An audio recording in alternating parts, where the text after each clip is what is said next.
நம்ம இப்போ மூளை வறுவல் எப்படி செய்வதுன்னு பார்ப்போம். அதுக்கு முதல்ல நம்ம மூளையை நல்லா செய்யணும். அது வந்து ஒரு செம்பு தண்ணி, மூளையை நல்லா கழுவி வச்சுருக்கேன். அதை வந்து இதில் போட்டுருங்க. ஒரு ஸ்பூன் மஞ்சத்தூள், கொஞ்சம் கல்லுப்பு போட்டு அது வேகட்டும். நல்லா வெந்து கொஞ்சம் தண்ணி வற்றணும். நம்ம மூளை இப்போ வெந்துருச்சு, தனியாக எடுத்து வச்சுருக்கேன். அது நான் ஒரு பெரிய வெங்காயம், கொஞ்சம் ஒரே ஒரு அரை தக்காளி, ஒரே ஒரு பச்சை மிளகா, கொஞ்சம் கருவேப்பிலை போட்டிருக்கேன். இப்போ நம்ம எப்படி செய்யறதுன்னு பார்ப்போம். அதுக்கு 2 ஸ்பூன் நல்லெண்ணெய் ஊற்றிக்கோங்க. எண்ணெய் காஞ்சதும் கொஞ்சோண்டு சோம்பு, கருவேப்பிலை, ஒரே ஒரு பச்சை மிளகா நறுக்கி வச்சது அப்படியே போட்டுருங்க.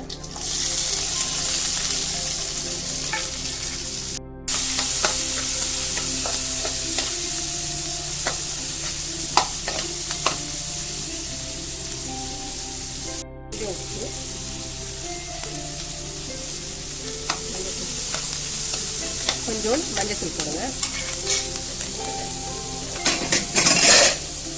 நம்ம ஆல்ரெடி வேகக்கூடாது போட்டிருக்கோம், அதான் இதில் கொஞ்சோண்டு மட்டும் போடுங்க. வச்சு கொஞ்சம் நல்லா வதங்கட்டும். 1/4 டீஸ்பூன் ஜீரகம்,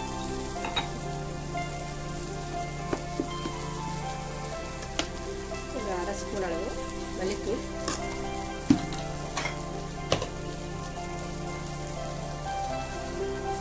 கொஞ்சோண்டு 1/4 டீஸ்பூன் போட்ட போது உரப்பு, மிளகாத்தூள், பிஞ்ச் மட்டும் கரம் மசாலா. இதை நல்லா மிக்ஸ் பண்ணுங்கள்.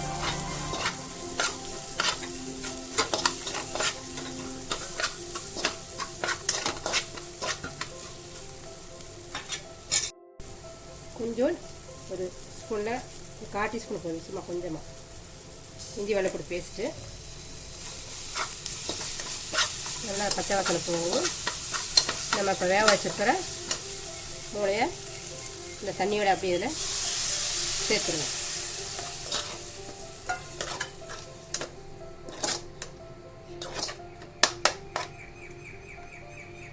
நல்லா வற்றணும். இந்த மூளை இப்போ நல்லா வத்திருச்சு. இதில் கொஞ்சோண்டு மிளகுத்தூள், அவ்வளோதான். இதை அப்படியே அடுப்பு அமர்த்திட வேண்டியது, முடிஞ்சு. சுவையான மூளை ரோஸ்ட் ரெடி ஆயிடுச்சு.